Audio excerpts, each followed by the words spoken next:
I've seen it too many times to ignore. Men in their 60s, 70s, even 80s, strong, smart, successful, walk into my office with a look I've come to recognize. They don't always say it out loud, but it's there, between the lines. Something's off. I'm not feeling like myself anymore. Their labs are fine, their blood pressure's decent, but beneath the surface, they're disconnected from pleasure, from intimacy, from their own bodies. And when I ask them about their habits, particularly masturbation, most of them pause. Then they admit it. They've been doing what they've always done. And that's the problem. Because here's the truth. No one ever told you.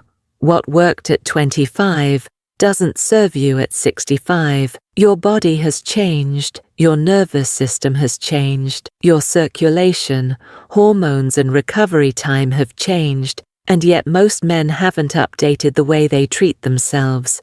They grip too hard, rush too fast, and disconnect emotionally. What starts as a private routine slowly chips away at circulation, sensitivity, and confidence. You may not even realize it's happening until it's already begun to cost you more than you expected. I remember a patient, we'll call him Daniel. He was 68, a widower, retired engineer, thought he was in good shape, all things considered, but he told me something that stuck with me. I feel like my body isn't responding anymore, like the engine's there, but the ignition's gone cold. He wasn't depressed, he wasn't sick, but he was slowly disconnecting from the part of himself that once felt powerful. I asked him about his habits, what he did for self-care, for release. He shrugged and said, same as always, I just get it over with. That phrase, get it over with, rang in my ears for days. The first mistake I see older men make, rushing. When you were younger,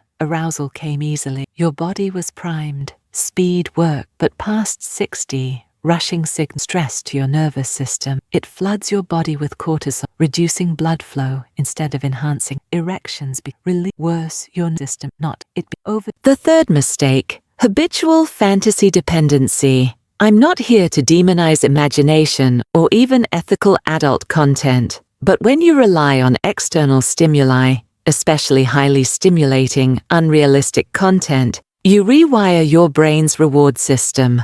Dopamine floods, then crashes. Over time, your body becomes less responsive to real-world touch and slower natural arousal. This creates a disconnect. What once felt fulfilling now feels hollow, and you can't quite explain why. And then there's the fourth mistake, the one no one talks about: emotional disconnection. Treating masturbation like a chore, a mechanical release, no presence, no emotion, no intention, just a brief distraction followed by a feeling of emptiness. Over the years, this turns into a subtle kind of grief. You may not even notice it, but you'll feel it in the way you withdraw, in the way intimacy becomes distant, and in the way confidence quietly erodes. What makes these mistakes dangerous is how quiet they are. They don't cause sudden pain or visible damage. They creep in slowly, numbing sensation, weakening erections, limiting blood flow, draining vitality, and because they happen in private, most men don't realize they're not alone. But here's the shift I want you to hear clearly. You are not broken.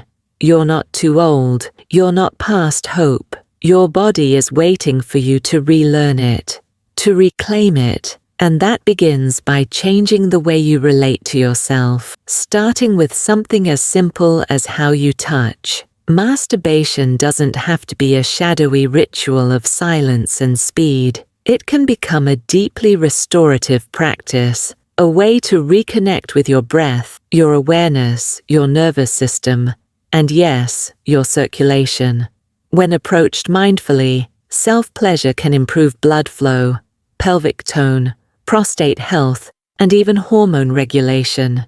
The key: slowness, intention, breath, presence. I started recommending something I now call therapeutic self-touch, and the results have been incredible. Men who hadn't felt pleasure in years began to report warmth, sensitivity, even emotion.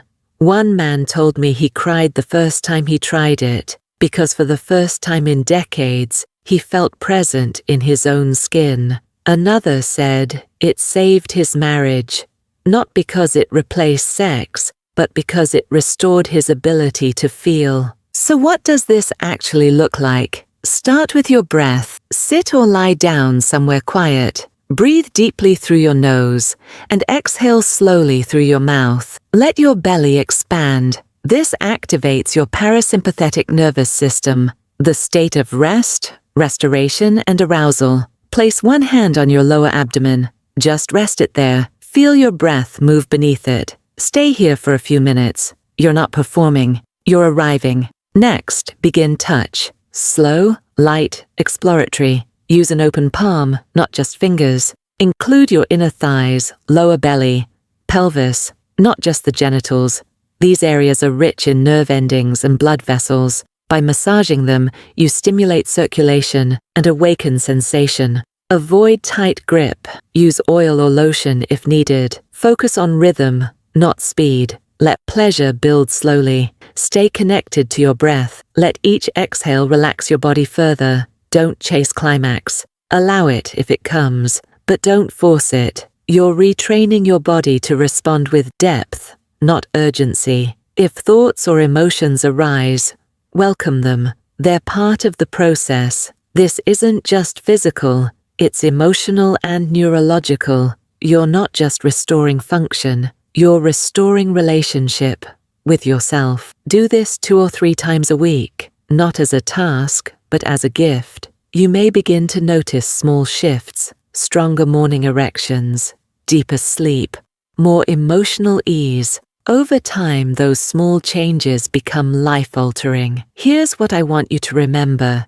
You are still alive in there. Underneath the habits, the tension, the silence, you are still whole, still capable of pleasure, connection, and joy. Your body hasn't given up on you. It's just waiting for you to return. Most of the damage men experience after 60 doesn't come from age. It comes from neglect.